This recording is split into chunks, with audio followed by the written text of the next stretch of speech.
My name is Matt Lees, and this is a Dark Souls 2 special. How much has changed? Now, obviously, I'm a big Dark Souls player. I've completed it a couple of times, once in my pants, and that's another story for another time.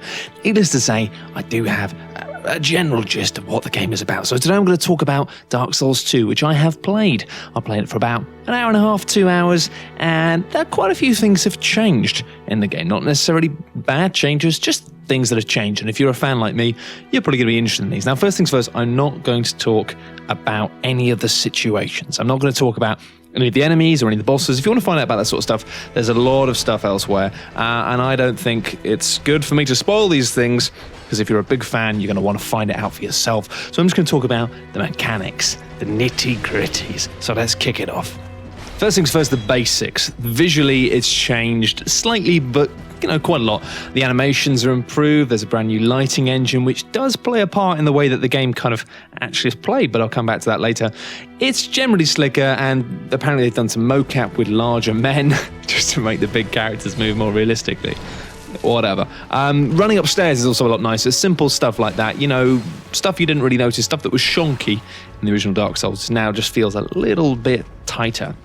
The interface is obviously a bit different as well, and that's partly just to kind of change the style, but obviously there are some new elements that we'll go into. But the biggest changes here are subtle, actually. There's immediate changes, not so much, but the stuff underneath the hood has been changed in tiny ways that make a substantial difference to the way the game plays. And the first thing is, of course, combat, a big part in the game. The physicality has been ramped up even further, and a lot of people, the reason that I love Dark Souls is because of the fact that the combat feels very weighty, it feels very real. When you swing the sword, you kind of feel like every swing matters, and you've got to make it land just right. Now, they've really improved on that, actually. In some ways, making many of Dark Souls' cheap tricks feel a bit obsolete. Stuff like rolling seems to have changed quite a lot, and I can't work out exactly why this is. Now, I need to point out at this stage that some of this stuff might be slightly inferred, and I may not have quite got it right, because obviously I haven't spent enough time with the game and the different characters and the different equipment setups to really know that I'm 100% correct. And secondly, this is a demo build, which means, of course, there are some things that I cannot confirm. But with that out of the way, dodge rolling seems to have changed. Now, either the window here feels smaller, the window in terms of that tiny period at which you are physically invincible when you're rolling, either they've made that window smaller, or they've changed it so the using dodge to evade attacks completely only works in certain situations. It feels to me like if you use a dodge roll to dodge vertical attacks, i.e., they're swiping down to hit you directly, then it's perfect. A side dodge will work brilliantly. But if you try and side swipe through a horizontal swing, which isn't something that makes sense, to be fair, and it was something you could do in Dark Souls quite often, but didn't make that much sense. It seems like they've completely stepped on that and they've gone no. So if you have a dude swinging at you and you dodge into their sword but effectively through it, you don't dodge it. Most of the time you get hit by it. Now, as I say, I can't work out if it's just a case they've changed the invincibility amount of frames you have to be invincible, or if they've just fundamentally changed it, but it does feel very different. And it means you have to be smarter, which means if they're going for a vertical attack, you need to dodge to the side. But if they're going for a horizontal attack, you need to dodge backwards. And actually, this is one of the most major changes when playing, because if you're a Dark Souls veteran and you jump straight into Dark Souls 2, you're kind of going to get beaten up a bit because it feels different. Second thing that's changed is the shield. Now, stamina regen isn't immediate anymore. Now, there's a slight lag before it kicks in. So that's quite a big change, basically. It used to be that when you kind of put your shield down, your stamina would start regenning almost immediately, which meant you could kind of use this little trick where you keep tapping the shield at the exact moment that you needed to block, and then releasing so that your stamina could regen. It was slightly advanced technique, but one that you kind of needed to master if you were going to use the sword and shield sort of stance. But they've changed it now in the fact that because there's a slight lag before the stamina regen kicks off, you have this situation where you can't use that old tappy technique. So it's kind of one of the ways that Dark Souls 2 seems to be evil, is it's looked at all the ways that people have abused the system and kind of reworked the system to make them make more sense, but also stopping you from just abusing it right from the off. And it does make a real big difference here, because your stamina does regen more quickly, it seems, at a base level. And again, I can't go into this because of the fact that I don't have access to the back end of the game, which is something I'll talk about in a little bit. but it feels like you can't be cheeky with the shield. You need to really kind of choose when you're going to keep it up and choose when you're going to have that chance to leave it down and let your stamina go back up. Another thing they've added or changed is this guard break move. Now, this has been talked about a little bit, and it seems to be replacing the kick move within the game. They haven't confirmed whether or not kick will be completely removed, but to an extent, they have kind of changed it out. And the idea is, instead of having the kick move where you knock enemies back, guard break will depend on the size of the weapon you're using. So if you've got a really heavy weapon, then the guard break move will be slower, but when you hit them, you'll knock enemies back further, whereas with a lighter weapon, it will activate very quickly, but you won't clear yourself much space. So it's the idea of you can stop people from shielding, or you can clear yourself some space with this new move. Again, this is a bit fuzzy because we didn't have a chance to play around with this with that many weapons, because in the demo, basically, there were 4 different characters we could try. I tried all of them, but they all had specific setups pre-built. And because it was a demo, you couldn't go onto the inventory. Now, this is a big thing for me because one of the major things that I think is really bad about Dark Souls, and I will not defend, is the inventory system. And we've been repeatedly informed that they're really trying to work to make that better, because let's be honest, it was just a big sea of numbers. And even if you love the game, you've got to admit that they could have presented that stuff in a better way and a cleaner way. But because of that, I wasn't able to change any equipment, which means I wasn't able to look at the stats. I wasn't able to look at what the character's stats were. So it's kind of hard to get a full gauge for this stuff. Anyway, another major change, as you'll see, is you can, when firing the bow, when you're two-handing a bow, you can actually shoot from 2 different quivers. And you'll notice that if you looked at the screen, you'll be able to see there's now 2 arrow quiver slots per weapon. So if you do want to go full-on bow fighting, then you can have 2 different types of bow, arrow equipped, and you can go and switch between the 2. Very nice, although I must admit that the way that the bow handles in the game still feels almost identical to the way that the bow handled in Dark Souls. And personally, I found the aiming in that a little bit tricky, but that's just me. The biggest change here, though, is quite a massive one. The way that healing works in Dark Souls 2 is substantially different to the way that healing worked in Dark Souls 1. And at first, I really wasn't sure about it. But as you'll see, as I get to the end of the process, you'll kind of probably be on side with it as well, because it's different, but it makes sense. I'm looking forward to it. Basically, you've got your Estus flasks, but you also have healing items. And these healing items are collectible, which means that you can get your Estus flasks by resting, as usual, no change there. But you've also got these items that are expendable, that heal you. And I kind of looked at that and thought, hang on a minute, this is a bit weird, because obviously you've got so much more potential to heal yourself. Surely that's going to make the game a lot easier. However, it does not, because the healing process is much slower. Now, that means that when you drink an Estus flask, the process of it filling up your health bar are slower, and also when you use these healing items, it's much slower. These healing items are really only viable outside of fights. So you saved your Estus flask for when you're in the middle of a battle, but then you can use these in between, and they'll top up your health much more slowly. And there's another change as well. You don't have to stand still when you're using these items anymore. So you can drink an Estus whilst walking, and you can only walk very slowly, but it means it doesn't completely freeze you in place. It means you can kind of sip a potion whilst strategically stepping back. The other thing, though, is the speed with which you can then get your shield back up again, or roll or attack after you've used the healing item, has been extended, which means you have to choose your timing. Even though you can move whilst using a healing item, and even though your healing items, you have much more of them available, most likely, you can't just quickly go heal and then carry on, which means you have to choose the time so carefully. And it's really brutal because of the fact that, you know, enemies now, and this is a really major change, and I hate it, but it's also kind of good. The enemy AI has been specifically tooled that when you start healing, they go for you, which means that not only do you have this longer period before you can do anything evasive or defensive after you've healed, but as soon as you start using a healing item, they're going to come at you.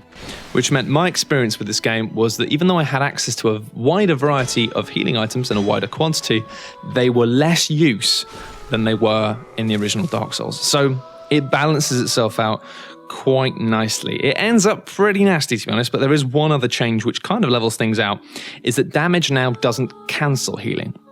So if you're halfway through, you've chugged a potion and your health is going up, in the previous Dark Souls, if you got hit while your health was regenning, it would cancel that regen.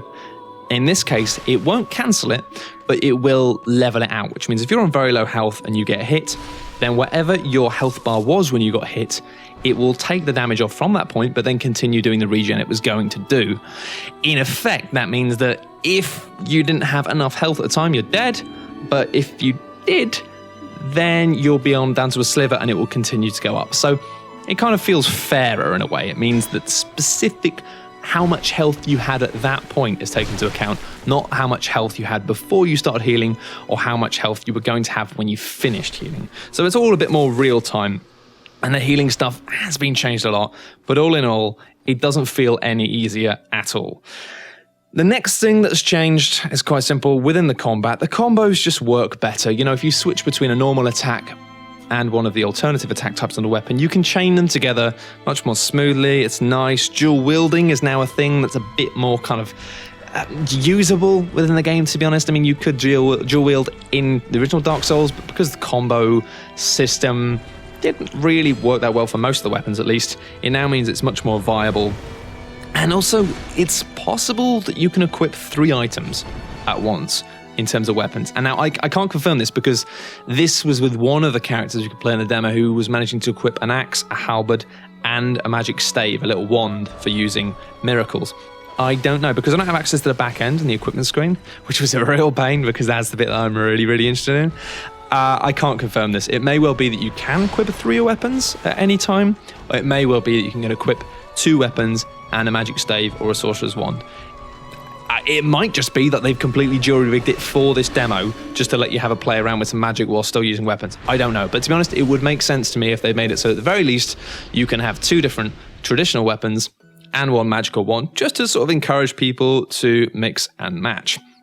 Anyway, also, they've changed kind of the way that backstabs work. Generally, the combat feels a lot slicker, a lot more precise, and often that's used against you, as I've explained with the dodge rolling. But even stuff like backstabbing, you know, when you get into the position, in the original Dark Souls, of course, you had to be in exactly the right position and not moving, and then press the right buttons at the right time, and you would backstab somebody. In this, it still works in pretty much the same way, but it doesn't do that thing of freezing both characters and then acting out an animation. The transition is much more fluid, and it's just nice. Little things like this don't make a massive difference, because obviously if you're a Dark Souls fan, you don't really give a toss about the quality of animations and stuff, because that really, you know, a lot of that stuff was a bit rough around the edges, and we forgave it because it was brill. Anyway, another big change is the fact that now there are no ragdoll stuff in the same way. You still have ragdolls, but they don't get stuck to you anymore, which is almost a bit of a shame. The whole being able to drag stuff around after they're dead. Now it seems like they're dead, which means no more running down a corridor, having a giant ogre attached to your crotch via his ankle, which is partly a relief and partly a massive shame. Another thing that is a change is, obviously I mentioned the lighting system earlier. There was a section in the demo I played in which you actually had to take a fiery brand off a wall and use it to go down into a pitch black area. This is a really nice mechanic here because it means that you can't use your shield. So instead of having a sword and shield, you have a sword and this flaming kind of thing. You can use it as a weapon, it's quite effective, but I like the way that it had this system whereby you could either risk it and just run through in the dark and not bother fighting, but if you wanted to go through and fight, it meant you had to not use your shield in this section, unless you had some magic. I didn't have any magic, but if you had some magic, you could do that. But anyway, it's interesting the way that obviously light and dark, Dark Souls is a very dark game, and the only really way that it used light and dark meaningfully were there were a couple of sections of the game, like the Giant's Tomb, where it was pitch black, and you really couldn't do it without a weapon or without an item that provided light or a spell. So I'm interested to see them using it much more kind of on a basic level rather than being like, hey, you've got the dark zone. And I'm intrigued to see how that's used, because obviously dark dungeons are what the series is all about, and it all sounds quite exciting.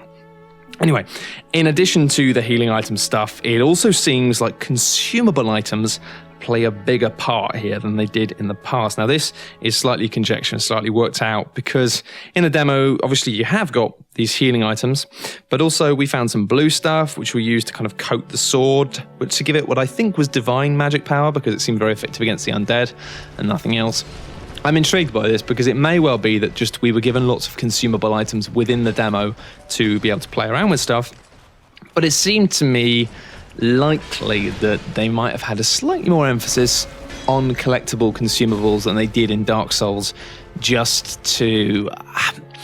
Well, it's hard to explain it. It feels like what they might have gone for here is the fact that you can grind up and earn yourself some healing items, and I wouldn't be surprised if there is more of an element of making the game slightly easier by making it so that if you keep dying again and again and again and again and keep losing your souls, then at least by giving you more consumable items that you might be able to use to give yourself an advantage, it would make the game easier, but in a way that wouldn't be too easy, if you see what I mean, because I used my blue magic coating at a bad time, really, and didn't get the most out of it.